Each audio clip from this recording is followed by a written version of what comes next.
अस्सलाम वालेकुम एवरीवन। तो आज हम लोग करने वाले हैं ग्रेविटेशन का चैप्टर और मैं कोशिश करूँगी कि चैप्टर पूरा ही हो जाए। ये मेरे खुद के हैंड रिटन नोट्स हैं, तो लेट्स स्टार्ट। सबसे पहले ग्रेविटेशन में हमें, अगर आपने इलेक्ट्रोस्टैट पढ़ा होगा तो आई थिंक ये चैप्टर बहुत ईजी लगने वाला है आपको, क्योंकि बिल्कुल सिमिलर ही है सब कुछ। ठीक है, दो स्ट्रिंग्स यहाँ पे कनेक्टेड हैं जिसका m1 मास है और एक का m2 मास है, तो हमें निकालना है इनका ग्रेविटेशन फोर्स।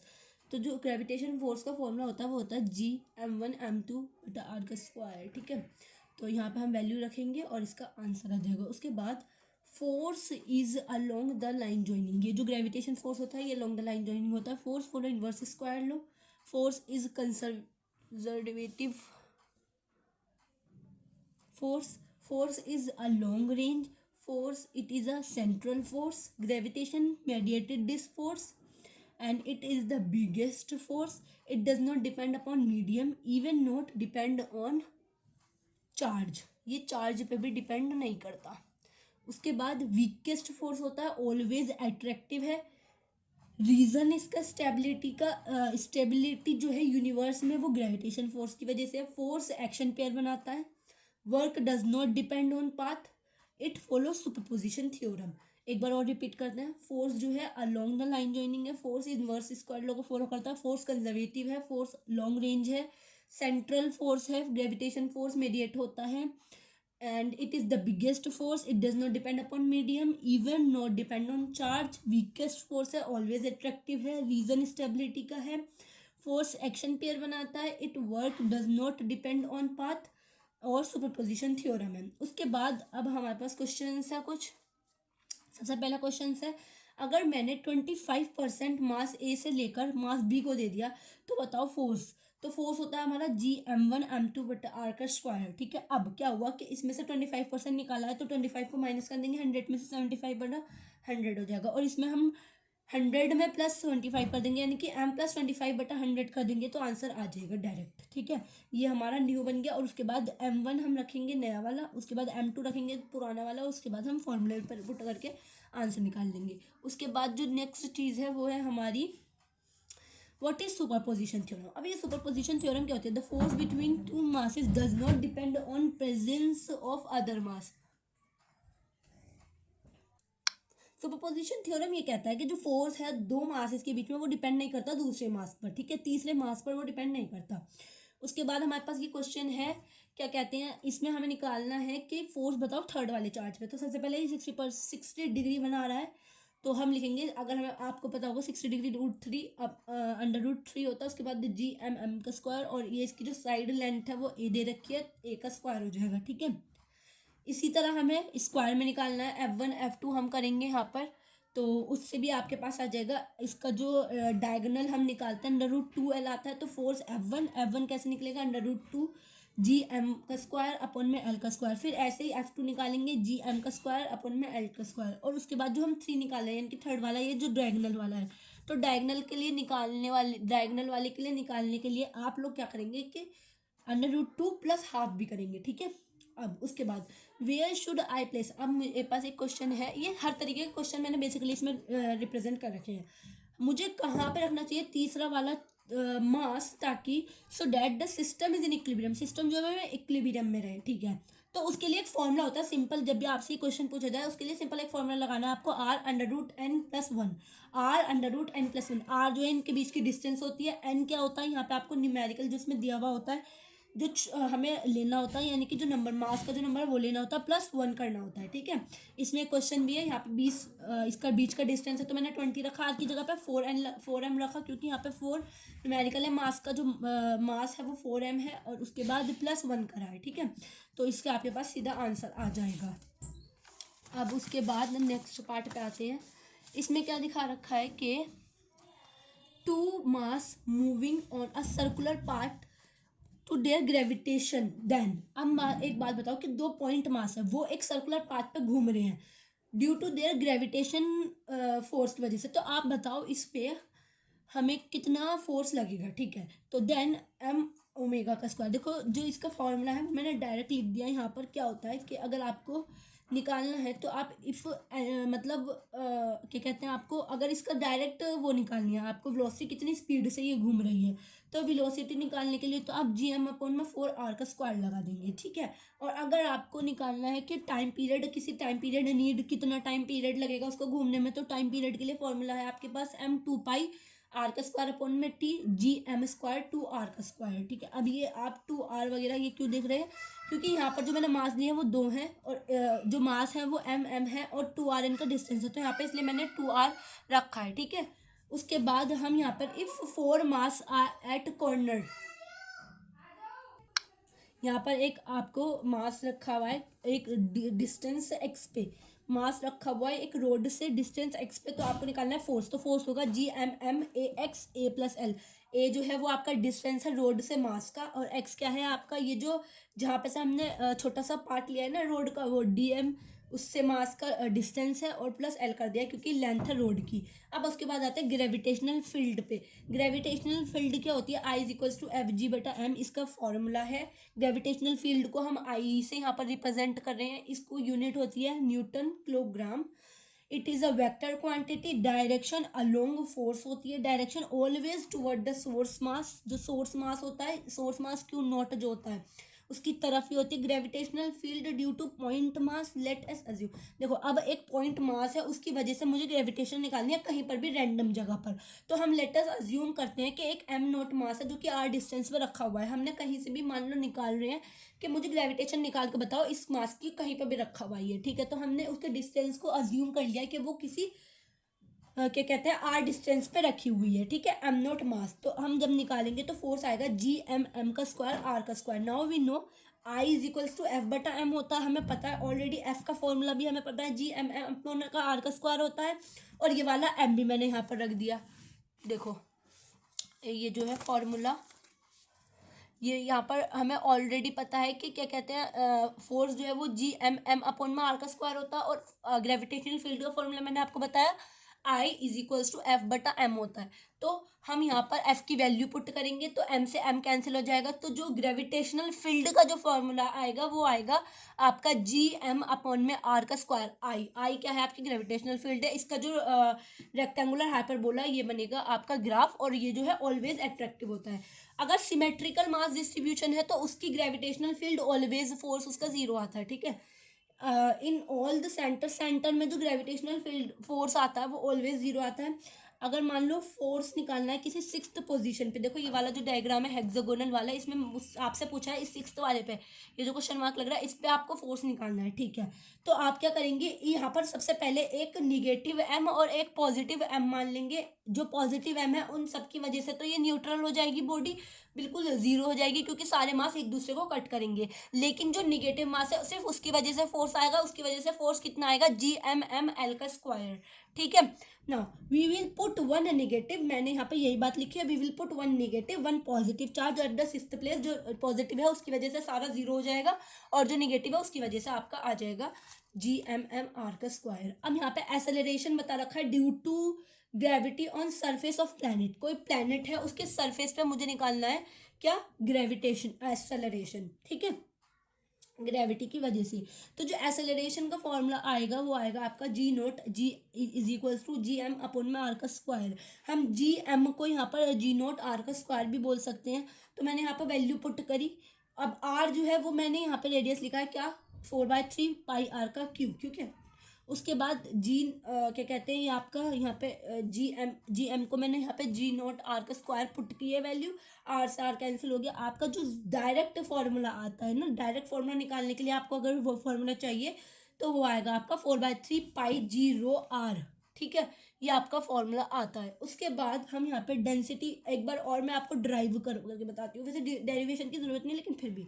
डेंसिटी होता है मास अपन वॉल्यूम, अगर मैं डेंसिटी को वॉल्यूम को मैं पूरा खोल के लिख दूँ तो वॉल्यूम होता है एक सर्कल का 4/3πr², ठीक है। उसके बाद हमें फॉर्मूला देखा था कि क्या होता है GM और GM/r²। अगर मैं मास की वैल्यू निकालूँ तो मास हो जाएगा मेरा 4/3 पाई आर का क्यूब। यहाँ से हम वैल्यू निकाल लेंगे इधर से और यहाँ पे पुट कर देंगे, ठीक है। तो ये आपका आंसर आ जाएगा। इस तरीके से ये वैल्यू आई है। ये डिपेंड नहीं करता कि mass of object, only depend on the mass of planet and radius of planet. ये मास पे तो डिपेंड नहीं करता, सिर्फ और सिर्फ किस बात पे डिपेंड करता है, mass of planet and the radius of planet. इस पे डिपेंड ही नहीं करता, सिर्फ मास ऑफ प्लैनेट और रेडियस ऑफ प्लैनेट पे डिपेंड करता है। अब जी नोट जो है वो इन्वर्सली प्रोपोर्शनल आ रहा है आर के स्क्वायर के, कब, जब मास कांस्टेंट है। जब मास कांस्टेंट है तो इन्वर्सली प्रोपोर्शनल है, तो रेक्टेंगुलर हाइपरबोला बनेगा। अगर मेरी डेंसिटी कांस्टेंट है तो डायरेक्टली प्रोपोर्शनल आ रहा है आर की, यानी कि रेडियस के डायरेक्टली प्रोपोर्शनल आ रहा है, ठीक है। उसके बाद हम बात करते हैं gravitational field due to height. अगर किसी हाइट पे मुझे मान लो पूछा है कि इस हाइट पे आपको ग्रेविटेशनल फील्ड बतानी है, तो ग्रेविटेशनल फील्ड का फॉर्मूला हमें पता था, क्या होता था, जी एम अपॉन में आर का स्क्वायर। लेकिन अब मुझसे क्योंकि हाइट पूछे तो मैं आर में प्लस एच कर दूंगी और स्क्वायर तो रहेगा ही रहेगा, उसकी वैल्यू आ जाएगी। जी एम की जगह आप जी नोट आर का स्क्वायर भी लिख सकते हैं, सिंपल, ठीक है। बहुत ईजी है भाई, बहुत ईजी है।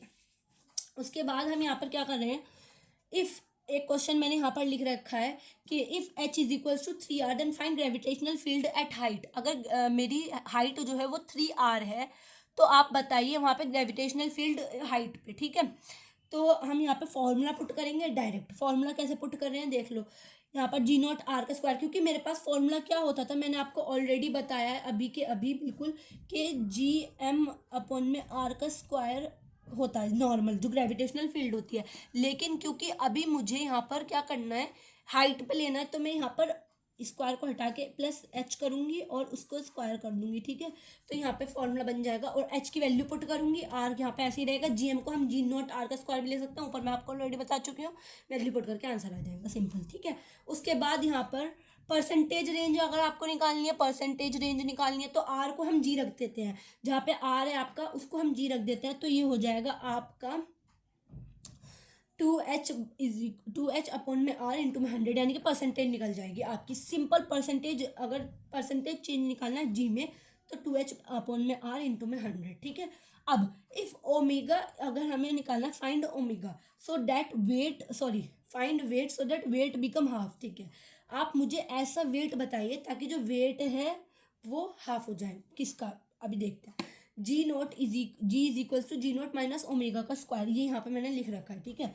तो जी अपॉन में 2 जी नोट माइनस ओमेगा का square r, omega square are is equals to g naught बटा 2 omega is equals to g naught under 2 r. देखो आपको यहाँ पर पूछा क्या है, मैं एक बार और इस चीज़ को एक्सप्लेन करती हूँ। यहाँ पे आपसे पूछा है कि आप ऐसा ओमेगा बताइए जिससे कि आपका जो वेट है, मैंने थोड़ा गलत क्वेश्चन पढ़ दिया लेकिन कोई बात नहीं, यहाँ पे आपको ओमेगा बताना है जहाँ पर आपका वेट जो है वो हाफ हो जाए, ठीक है, इनिशियल वैल्यू से, ठीक है। तो आपको जो फॉर्मूला लगाना है इसके लिए जी नोट माइनस ओमेगा का स्क्वायर लगाना है, ठीक है।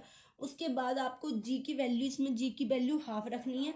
वैल्यू जब आप हाफ रखेंगे ओमेगा का स्क्वायर अलग कर लेंगे, जी नॉट अपॉन में 2 अलग कर लेंगे, वैल्यू आ जाएगी under root ji not 2r, ठीक है। अब एक क्वेश्चन यहाँ पर भी मैंने लिख रखा है, क्या है ये, find gravitational field if earth is rotating. अगर मेरी अर्थ रोटेट कर रही है और आपसे पूछा ग्रेविटेशनल फील्ड बताइए, तो फॉर्मूला वही है जी नॉट माइनस का ओमेगा स्क्वायर आर, लेकिन यहाँ पे कोस थीटा लग जाएगा क्योंकि किसी थीटा से एंगल से ही वो रोटेट कर रही होगी, अर्थ जब रोटेट कर रही होगी तो, ठीक है। अब जो ग्रेविटेशनल फील्ड है इक्वेटर पे वो ज़्यादा होती है एज कम्पेयर टू पोल, तो हम पोल के लिए यहाँ पे जी नॉट मान लेंगे। जी एट इक्वेटर पे क्या हो जाएगी, जी नॉट माइनस का ओमेगा का स्क्वायर। क्यों, क्योंकि देखो मैंने आपसे कहा इक्वेटर पे हम ज़्यादा मानते हैं, तो इक्वेटर पे ज़्यादा है तो क्या कहते हैं, इक्वेटर पे माइनस हो जाएगा किस में से, ओमेगा स्क्वायर में से, और पोल क्या हो जाएगी, जी नोट हो जाएगी। If shape of earth change, अगर शेप अर्थ की चेंज हो जाती है तो क्या होगा, अर्थ की अगर शेप चेंज हो जाएगी तो जी पोल पे ज़्यादा हो जाएगी gravitational field as compare to आपका इक्वेटर पे। अब हम बात करते हैं कि ग्रेविटेशनल फील्ड रिंग की वजह से कितनी होगी। ग्रेविटेशनल रिंग की वजह से होती है जी एम आर का स्क्वायर अपॉन में जी एम आर का स्क्वायर प्लस एक्स का स्क्वायर 3/2। ये शायद आपको पता होगा, इलेक्ट्रोस्टैटिक्स से बहुत ज़्यादा रिलेट करता है, ठीक है। अब यहाँ पर अगर आपको मैक्सिमम वैल्यू निकालनी है तो x is equals to r upon में अंडर रूट 2 होता है, ठीक है। ये ग्रेविटेशनल फील्ड मैक्स यहाँ पे मैक्सिमम मिलती है यहाँ पर, ठीक है। अब field never depend on mass, it depend on distribution of mass, field mass पे तो डिपेंड नहीं करता, लेकिन मास किस तरह डिस्ट्रीब्यूट है इस बात पे ज़रूर डिपेंड करता है। अगर सॉलिड या होलो स्फीयर की बात करें तो सॉलिड होलो स्फीयर के लिए हम देखें इनसाइड में तो जीरो होगी, आउटसाइड में जी एम अपॉन आर का स्क्वायर होगा, और सराउंडिंग या फिर सरफेस पे आपकी जी एम कैपिटल आर का स्क्वायर होगा। ठीक है, स्मॉल आर ये वाला डिस्टेंस और कैपिटल आर ये वाला डिस्टेंस है। ठीक है, यहाँ पर जो आपका अंदर इनसाइड में तो जीरो है तो जीरो आ जाएगा ग्राफ में, और बाहर की तरफ आपकी माइनस का जी एम अपॉन में आर का स्क्वायर है तो इन्वर्सली प्रोपोर्शनल है तो रेक्टेंगुलर हाइपरबोला बनेगा। सॉलिड स्फीयर के लिए इनसाइड में आपकी आएगी जी एम अपॉन में आर का क्यूब, आउटसाइड में आएगी जी एम अपॉन में आर का स्क्वायर, सराउंडिंग या सरफेस पे आएगी आपका जी एम कैपिटल आर का स्क्वायर। ठीक है, इनसाइड में सिर्फ फर्क, बाकी सेम है। ठीक है, अब यहाँ पर आपसे अगर पूछा जाए कि gravitational hollow inside act at m naught, यानी कि एम नोट पे आपकी ग्रेविटेशनल फील्ड फोर्स एक्ट कर रहा है, तो बताइए क्या कहते हैं, आपको फोर्स बताना है of gravitation inside hollow m naught पे फोर्स बताना है। ठीक है, तो एफ जो है वो जीरो होगा, क्यों? क्योंकि ग्रेविटेशनल फील्ड इनसाइड होलो में तो जीरो ही होती है, तो भाई जीरो ही होगा। अगर सॉलिड की बात करें तो जी एम अपॉन में आर का क्यू होता है ना, जी एम अपॉन में आर का क्यू, और एम की मल्टीप्लाई कर दूंगी मैं क्योंकि मास दे रखा है, तो फील्ड इंटेंसिटी आ जाएगी, और ये क्या आ जाएगा, मास ऑफ स्फीयर आ जाएगा।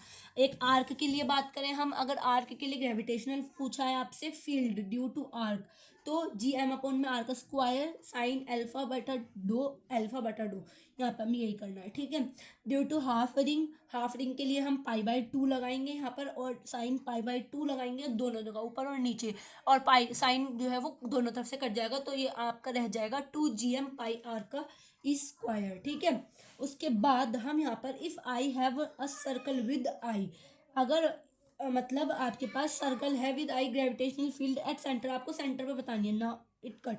देखो एक सर्कल था उसको मैंने कट कर दिया बीच में से, और आई आपका अलग अलग हो गया, यानी कि जो आई था आपका जो डिस्टेंस ये था सेंटर था वो अलग अलग हो गया, इनके सेंटर बढ़ गए। ठीक है, तो आपको बतानी है फिर, तो यहाँ पर जो है सेंटर दोनों ही जगह सेम रहती है, नीट में आया हुआ एक क्वेश्चन है ये। ठीक है, फाइंड ग्रेविटेशनल फील्ड, एक पॉइंट पी पे बतानी है, तो gravitational field act inward, gravitational field inward act करेगी। ठीक है, उसके बाद अब हम लोग कुछ क्वेश्चंस देखते हैं जो कि COME पे बेस्ड है। तो सबसे पहले इनके बीच का जो डिस्टेंस है वो कितना दे रखा है 3r, और m नॉट एक मास उसका, उसके लिए निकालना है COME। तो kinetic energy initial plus u initial हम लोग ले रखे हैं, उसके बाद यहाँ पे काइनेटिक एनर्जी फाइनल और u फाइनल ले रखा है।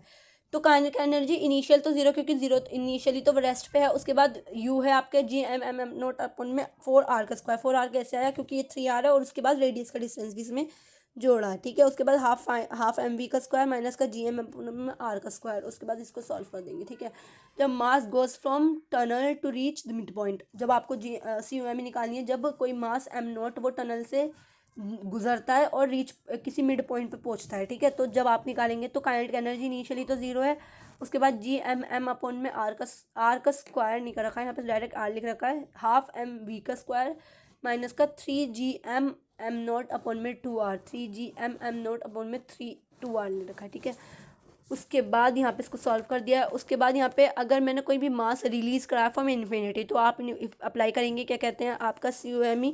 जब मैं COME यहाँ पर अप्लाई कर रही हूँ, तो उसके बाद यहाँ पर आप लोग लगाएंगे फॉर्मूला, क्या अप्लाइंग करके COME, initially kinetic energy, final kinetic energy, और इसके बाद इनिशियल और क्या कहते हैं काइनेटिक एनर्जी पोटेंशियल एनर्जी दोनों जीरो है। उसके बाद काइनेटिक एनर्जी इनिशियली तो आपका हाफ mv का स्क्वायर है, और आपका जो पोटेंशियल एनर्जी वो है आपका GM नॉट अपॉन में आर का स्क्वायर, सॉल्व कर देंगे, v आपका आ जाएगा, यानी कि वेलोसिटी आ जाएगी कि कितनी वेलोसिटी से वो पहुंचेगा, राइट, इन्फिनिटी से किसी रीच अर्थ के सरफेस पे, तो वो आएगा आपका r अपॉन में √2GM अपॉन में r। यहाँ पे आपके स्केप वेलोसिटी है, स्केप वेलोसिटी है, तो गिव वेलोसिटी क्या होता है, स्केप वेलोसिटी क्या होती है, चलिए हम लोग बात करते हैं स्केप वेलोसिटी। स्केप वेलोसिटी होती है आपकी to give velocity to mass at surface of earth, ताकि जो एक मास m नॉट है वो सरफेस पे अर्थ पे, so that it reach the infinity, कोई वेलोसिटी मैं उसको दूंगी ताकि वो इन्फिनिटी तक पहुंच जाए। तो √2GM अपॉन में r दिखूंगी मैं, इसके वेलोसिटी होती है √2GM अपॉन में r, जो कि मास को हम वैल्यू लिख सकते हैं रो इंटू में v, क्या डेंसिटी इंटू में वॉल्यूम, डेंसिटी इंटू में वॉल्यूम, वॉल्यूम की वैल्यू पुट करूंगी यहाँ से। आपके पास अगर रो कांस्टेंट है यानी कि आपकी डेंसिटी कांस्टेंट हो, तो इसके वेलोसिटी डायरेक्टली प्रोपोर्शनल होती है r के। अगर आपका मास कांस्टेंट है तो आपकी वो क्या कहते हैं इन्वर्सली प्रोपोर्शनल होती है √r के, और फॉर्मूले आपको दिख रहे हैं। अब हम बात करते हैं potential due two point mass. अगर मैं पॉइंट मास की वजह से पोटेंशियल देखूँ तो v is equals to ji m r होगा अपॉन में, ठीक है। It indicate the gravitational force जो है वो अट्रैक्टिव होता है, ठीक है। यहाँ पे जो निगेटिव लगा है वो साइन ये इंडिकेट करता है कि ग्रेविटेशनल फील्ड ऑलवेज अट्रैक्टिव होता है। ये स्केलर क्वांटिटी है, डिपेंड करती है फ्रेम पर, ठीक है। उसके बाद यहाँ पर अगर मान लो किसी पॉइंट के बीच में आपको ग्रेविटेशन पोटेंशियल निकालना है, ठीक है, तो उसके लिए आपका फॉर्मूला होगा अंडर रूट माइनस का 2gm/r। और अगर आपको रिंग की वजह से निकालना है तो माइनस का gm r² प्लस l का स्क्वायर 1/2, ठीक है। अगर आपको स्क्वायर की वजह से निकालना है तो gm under root l/2 under root में और इंटू में 4 इसलिए कराया क्योंकि 4 कॉर्नर है। उसके बाद आर्क की वजह से भी है माइनस का gm/r, एक सेमी सर्कल की वजह से भी है gm/R। आपके पास पोटेंशियल है होलोस्फेयर की वजह से माइनस का gm/r इनसाइड में, और अगर आउटसाइड में निकालना है तो स्मॉल आर रखेंगे जो कि डिस्टेंस है। यहाँ से यहाँ तक का जो डिस्टेंस है ना, ये स्मॉल आर है ये वाला, और ये इसका रेडियस है कैपिटल आर। ये आपके पास ग्राफ है, ठीक है। उसके बाद यहाँ पर हम बात कर रहे हैं potential due to due to distance है ये, ठीक है। किसी डिस्टेंस पे अगर आपको पोटेंशियल निकालना है तो आपका इनसाइड में है gm/में 2r3 और यहाँ पर 3r² माइनस r का स्क्वायर भी है। और अगर सेंटर पे निकालना है तो अंडर रूट 3/2 gm/में 2r है, ठीक है। उसके बाद यहाँ पे पोटेंशियल है due two point mass pair की वजह से। अगर मैं मान लूँ फॉर्मूला मेरे को यहाँ पे डायरेक्ट लिख रखा है मैंने n-2, ठीक है, n-1/2, ठीक है। उसके बाद यहाँ पे एक पॉइंट मास की वजह से पोटेंशियल है gm1/m2/r, ठीक है। उसके बाद यहाँ पर सेम एज इट इज़। उसके बाद यहाँ पर एक ट्राइंगल की वजह से, स्क्वायर की वजह से ये सेम है बिल्कुल। अब हम बात करते हैं कैपलर्स लॉ की। तो जो Kepler's law it says for a planetary motion a planet move in elliptical path, यानी कि अगर प्लैनेटरी मोशन है तो जो प्लैनेट है वो इलेप्टिकल पाथ में घूमता है। इलेप्टिकल पाथ ये जो मैंने बना रखा है इस तरह होता है, बिल्कुल सेम एज इट इज़ होता है, ठीक है। अराउंड सन के अराउंड वो एक इलेप्टिकल पाथ में घूमता है, where sun is at rest और इन फोकाई, जो कि सन जो है वो फोकाई पे होता है या फिर वो यहाँ पे रेस्ट में होता है, ठीक है। R max plus R minimum is equals to 2 है। इसका formula R max plus R minimum is equals to 2 है। यहाँ पे हम अपॉन में लिखेंगे आर मैक्स अपॉन में R minimum A1 plus E1 minus E, A से कट जाएगा, ये आपका फॉर्मूला आ जाएगा। अब आता है लॉ ऑफ एरिया पे।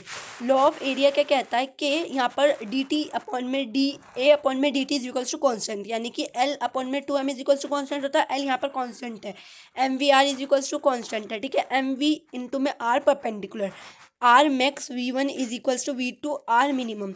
अब यहाँ पर एक है फॉर्मूला किसके लिए है, मैंने एक क्वेश्चन लिख रखा है, देखिए यहाँ पे आपको 3r दे रखा है और एंगल दे रखा है 30 डिग्री। तो हम यहाँ पे फॉर्मूला लगाएंगे V perpendicular is equals to constant होता है हमारा, तो यहाँ पे मैं लगाऊंगी V0 3r जो हमें दे रखा है, उसके बाद V साइन 30 डिग्री, तो यहाँ पे आ जाएगा 3V0। अब यहाँ पे वैल्यू पुट करके आंसर आ जाएगा, ठीक है। उसके बाद यहाँ पर एक चीज़ ये दिखा रखी है कि अगर देखिए क्या दे रखा है कि V2 is greater than V1, kinetic energy 2 की ज़्यादा होगी K1 से, यानी कि वेलोसिटी अगर 2 की ज़्यादा है तो काइनेटिक एनर्जी भी 2 की ज़्यादा होगी, और वर्क डन जो है वो 0 होगा। अगर वर्क डन मैं मान लूँ P से जा रही हूँ A तक तो वर्क डन कितना होगा, वर्क डन निगेटिव होगा। अगर मैं A से P आ रही हूँ तो वर्क डन आपका होगा क्या, पॉजिटिव। एक क्वेश्चन की फॉर्म में मैंने बहुत बढ़िया चीज़ लिख रखी है जिस पर से क्वेश्चन नीट में आया हुआ है। अब यहाँ पे ये कह रहा है कि इफ़ वी एस्केप वेलोसिटी जो है वो अगर लेस देन है वी गिवन, यानी कि वेलोसिटी गिवन से, तो आपको वी एट इन्फिनिटी पे निकालनी है। तो वी गिवन का स्क्वायर माइनस वी एस्केप का स्क्वायर अंडर रूट में। इफ़ गिवन वेलोसिटी को मैं अगर डबल कर दूँ तो यहाँ पे हम वैल्यू पुट करेंगे। अगर मैंने गिवन वेलोसिटी को डबल कर दिया एस्केप के, तो आपकी इन्फिनिटी पे जो वेलोसिटी आएगी वो आएगी under root through 3 V escape, okay. अब यहाँ पर इफ़ वी गिवन मैंने कम करी है वी एस्केप से, यानी कि वी एस्केप ज़्यादा है वी गिवन से, तो इसका फॉर्मूला बनता है H is equals to R V escape का स्क्वायर अपॉन में वी गिवन का स्क्वायर माइनस का 1। यहाँ पे उसके बाद हमारे पास है satellite on a circular path, ठीक है, सैटेलाइट मोशन। तो सैटेलाइट मोशन में क्या है कि हम यहाँ पर इस वाले आर को बिल्कुल इक्वल मान रहे हैं, H R plus H R is equal to हम एच प्लस आर, ये जो रेडियस है उसके बराबर मान रहे हैं। यहाँ पे हमने वैल्यू पुट करी है MV0 अपॉन में R is equals to ji M M not upon में आर का स्क्वायर। जब मैंने वी नॉट निकाला तो under root G M upon में आर आया, आर की वैल्यू मैंने यहाँ पर पुट करी तो आंसर आ गया। देखो वी एस्केप आपको ऑलरेडी मैंने बता चुकी हूँ कि अंडर रूट टू जी एम अपॉन में आर होता है। तो क्या हम कह सकते हैं कि देखो यहाँ पर अब देखना, ये है जी एम अपॉन में आर और ये भी है जी एम अपॉन में आर। अगर मैं एच को हटा दूँ तो क्या मैं ये कह सकती हूँ कि वी एस्केप जो है वो टू वी नॉट होती है? बताइए, कह सकती हूँ? बिल्कुल कह सकती हूँ। तो यहाँ पर वी एस्केप की जो वैल्यू होती है, जो फिक्स्ड है, वो होती है 1.41। यहाँ पे मैंने टू अंडर रूट टू के वैल्यू पुट करा है और वी नोट का वैल्यू पुट करा है। तो ये जो वी एस्केप आता है परसेंटेज, वो आता है 141 किसके? वी नोट के 141% आता है वी एस्केप। ठीक है, याद रखना, ये क्वेश्चन में आया हुआ है। Velocity is 41% greater than orbital stress, यानी कि जो एस्केप की वेलोसिटी है वो 41% होती है स्ट्रेस ऑर्बिटल ग्रेविटेशन से। ठीक है, अगर मुझसे टाइम पीरियड पूछा जाए, ठीक है, तो मैं टाइम पीरियड को किस तरह निकालूंगी? टाइम पीरियड को निकालने के लिए मैंने यहाँ पर जो फॉर्मूला रखा है वो है आपका एम नॉट ओमेगा का square are is equals to ji M M not upon में आर का स्क्वायर। ओमेगा का स्क्वायर मैंने यहाँ पे जी एम अपॉन में आर का क्यों लग दिया? एम नॉट से एम नॉट कर दिया। ये आ गया आपका omega is equals to under root G M upon में आर। अगर मैं यहाँ पे ओमेगा की वैल्यू पुट करूँ, यानी कि 2 पाई ओमेगा अपॉन में T is equals to ji M upon में आर का क्यू, तो टी की वैल्यू आ जाएगी जो कि कितनी आएगी? 2 पाई अंडर रूट आर का क्यू अपॉन में जी एम। ठीक है, उसके बाद यहाँ पर दे रखा है कि अगर मेरा टी जो है वो, ये टी ऑलरेडी मैं निकाल चुकी हूँ, 2 पाई आर का क्यू अपॉन में जी एम। तो यहाँ पे अगर मैं 2 पाई को इधर लिया हूँ तो आर का क्यू अपन में जी एम आ गया, और मैं इसके स्क्वायर कर दूँ दोनों साइड, तो ये हो जाएगा टी स्क्वायर 4 पाई का स्क्वायर आर का क्यू अपन में जी एम। तो ये हो जाएगा आपका टी का square is equals to 4 pi का स्क्वायर आर का cube G M. T square is directly proportional आ जाएगा किसके? आर के क्यू के डायरेक्टली प्रोपोर्शनल आ जाएगा। उसके बाद हम बात करते हैं पोटेंशियल एनर्जी की। पोटेंशियल एनर्जी होती है आपकी इज इक्वल्स टू माइनस का G M M not upon में आर। काइनेटिक एनर्जी होती है पोटेंशियल एनर्जी की हाफ, तो हम G M M not upon में 2 आर कर देंगे। ये हो जाएगी आपकी नेगेटिव ऑफ, ये हो जाएगी यहाँ पे total energy is equals to, total energy negative होती है काइनेटिक एनर्जी की, टोटल एनर्जी हो जाएगी माइनस का G M M not upon में 2 आर। ठीक है, उसके बाद यहाँ पर एक चीज और है, वो है आपका टोटल एनर्जी पोटेंशियल एनर्जी की हाफ होती है और काइनेटिक एनर्जी, इसका रेशो मुझे यहाँ पर दे रखा है। मैंने यहाँ पर इसकी ग्राफ भी बना रखा है। टोटल काइनेटिक एनर्जी सबसे ऊपर दे रखी है, उसके बाद मैंने यहाँ पर टोटल एनर्जी के नीचे पोटेंशियल एनर्जी का दिखा रखा। If am not mass rotate in a fixed orbit, यानी कि एक एम नॉट एक फिक्स्ड ऑर्बिटल में रोटेट कर रहा है, तो बताओ उसकी काइनेटिक एनर्जी कांस्टेंट रहती है, स्पीड उसका कांस्टेंट रहता है, पोटेंशियल एनर्जी भी कांस्टेंट रहती है, एल भी कांस्टेंट रहता है, टाउ जो है वो आपका हो जाता है 0। पोटेंशियल एनर्जी क्या है? हाफ है, और total energy is equals to, और जो आपकी काइनेटिक एनर्जी, ये दोनों क्या आ जाएगा? यानी कि टोटल एनर्जी और पोटेंशियल एनर्जी एक दूसरे के हाफ हाफ होते हैं। ठीक है, तो पोटेंशियल एनर्जी हाफ होगी तो टोटल एनर्जी पूरी होगी। ठीक है, अगर मैं, मुझे मान लो पोटेंशियल एनर्जी दे रखी है, टोटल एनर्जी निकालनी है, तो मैं 2 की मल्टीप्लाई कर दूंगी इसमें, टोटल पोटेंशियल एनर्जी जो आपको दे रखी है उसमें 2 की मल्टीप्लाई कर दूंगी, तो सिंपल आपके पास टोटल एनर्जी आ जाती है। ठीक है, तो ये आ जाएगा आपका जी एम एम नॉट अपन में 2 आर। उसके बाद यहाँ पर चैप्टर की हो रही है समाप्ति, बस एक टॉपिक रह गया है, वो है आपका ये find the ratio of, topic क्या मतलब, एक तरीके से क्वेश्चन पे ही मैंने इस टॉपिक को कर दिया पूरा सेटअप। ये क्या है कि फाइंड द रेशियो T1 और T2 का मुझे रेशियो निकालना है। कुछ शेडेड एरिया मुझे दे रखा है, उसमें मुझे T1 T2 का रेशियो निकालना है। तो area upon time is equals to constant है, तो यहाँ पे A अपॉन में T1, और ये जो है एरिया ये ज्यादा है तो 3A अपॉन में T2, तो T2 आ जाएगा आपका 3T1 के। लॉ ऑफ टाइम पीरियड क्या है? T का square is equals is directly proportional to R का क्यू, तो T1 का अपॉन में T2 का square is directly proportional R1 R2 का क्यू। ये उसके बाद यहाँ पर ज्योमेट्रिक स्टेशनरी सैटेलाइट दे रखा है जो कि है V1 is equal to 3.1 metre पर सेकेंड। ये आपको याद रखना है, ये एक एनसीईआरटी में एक दे रखी है वैल्यू, तो मैंने इसलिए यहाँ पर लिख दिया क्योंकि इंपॉर्टेंट है। तो ये हो गया आपका पूरा चैप्टर समाप्त। हमने ग्रेविटेशन पूरा का पूरा पढ़ लिया है with in 30 minute. I hope अगर आपको अच्छा लगा हो तो please subscribe it, like it, और कमेंट करना अगर आपको इस ये वाले नोट्स जो मैंने खुद के हैंड रिटन नोट्स बना रखे हैं, अगर आपको ये चाहिए। मैंने आपको हर चीज़ बहुत बढ़िया एक्सप्लेन कर दिया, मतलब जो मैंने अपने नोट्स बना रखे हैं उसको मैंने आपको एक्सप्लेन कर दिया। अगर आप लोग ये भी पढ़ लेते हैं तो इट्स मोर देन इनफ। ये नीट में सब कुछ है, यानी कि नीट में इसी तरीके के सारे इस पे बेस्ड क्वेश्चन मैंने सब कुछ इसमें कवर कर दिया है। ठीक है, तो अल्लाह हाफिज़।